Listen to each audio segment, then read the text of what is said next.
Voici une nouvelle vidéo pour que tu deviennes un champion ou une championne de lecture. Je t'ai choisi 4 extraits d'histoires tirées de livres. Je les ai trouvés sur une année au ce2.ecablock.com. Dans la version vidéo, j'ai retranscrit les extraits en couleur et noté les liaisons. Prends bien ta respiration à chaque ponctuation et n'hésite pas à changer de voix ou d'intonation. Relis plusieurs fois le texte afin d'acquérir de la fluence. Es-tu prêt ou prête? Alors, c'est parti. Texte 1. Le grand livre vert. Il y a longtemps de cela, vivait un petit garçon nommé Jacques.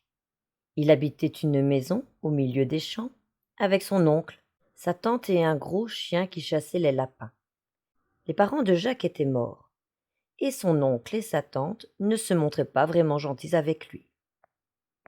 Au lieu de le laisser sortir seul avec son chien, il l'emmenait faire de charmantes et longues promenades à travers champs, et Jacques n'aimait pas du tout cela. Un jour, il alla jouer au grenier, et il y trouva un grand livre vert caché sous un vieux sac dans un coin. Il ramassa le grand livre vert et se mit à le lire. Il espérait avoir trouvé un livre de contes, mais c'était 100 fois mieux. Ses yeux s'écarquillaient à mesure qu'il lisait. Le grand livre vert était rempli de formules magiques. Comment vieillir ou rajeunir selon ses désirs. Comment transformer les objets. Comment faire obéir les oiseaux et les animaux. Et comment devenir invisible.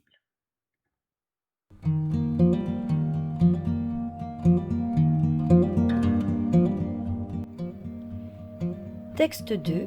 Dico Dingo. Mais où l'a-t-elle rangé? Le petit Robert jette un coup d'œil circulaire à sa chambre parfaitement ordonnée. Sa mallette, son indispensable fourre-tout où il accumule les bouts de ficelle, les vieux ressorts, les bouchons, les clous tordus, les cadenas sans clé, tout ce qu'il ramasse dans la rue, ses trésors, où sa mère a-t-elle bien pu les ranger? C'est que chez les Robert, on ne rigole pas avec l'ordre et la propreté. Comme dit le père, une place pour chaque chose et chaque chose à sa place. Sur son bureau, les crayons sont toujours alignés dans la boîte marquée crayon, les papiers empilés dans le tiroir à papier, les gommes posées dans le panier à gomme et les livres classés par ordre alphabétique dans la bibliothèque. Si serré que pas une poussière ne pourrait s'y glisser. L'important, chez les Robert, c'est que tout soit parfaitement en place de la cave au grenier.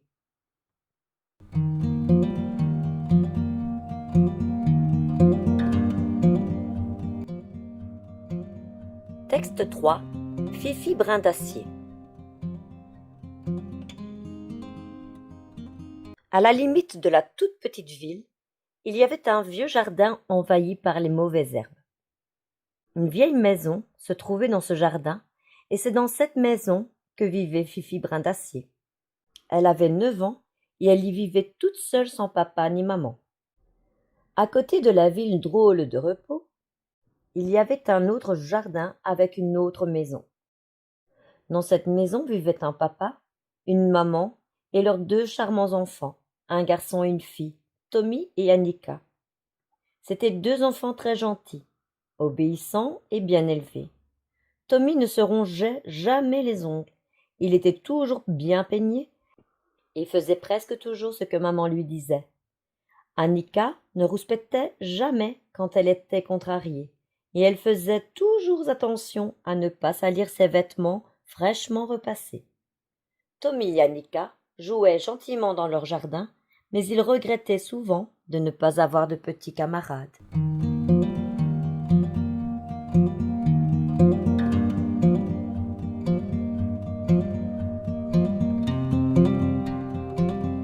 Texte 4.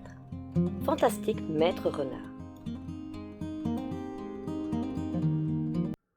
Au-dessus de la vallée, sur une colline, il y avait un bois. Dans le bois, il y avait un gros arbre. Sous l'arbre, il y avait un trou. Dans le trou vivaient Maître Renard, Dame Renard et leurs 4 renardeaux. Tous les soirs, dès que la nuit tombait, Maître Renard disait à son épouse: Alors, mon ami, que veux-tu pour dîner? Un poulet dodu de chez Bogis? Un canard ou oie de chez Bance? Ou une belle dinde de chez Bine?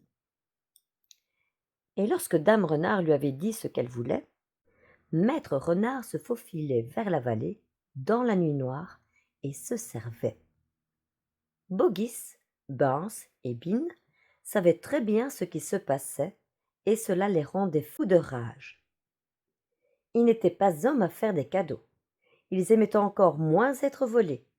C'est pourquoi, toutes les nuits, chacun prenait son fusil de chasse et se cachait dans un recoin sombre de sa ferme avec l'espoir d'attraper le voleur.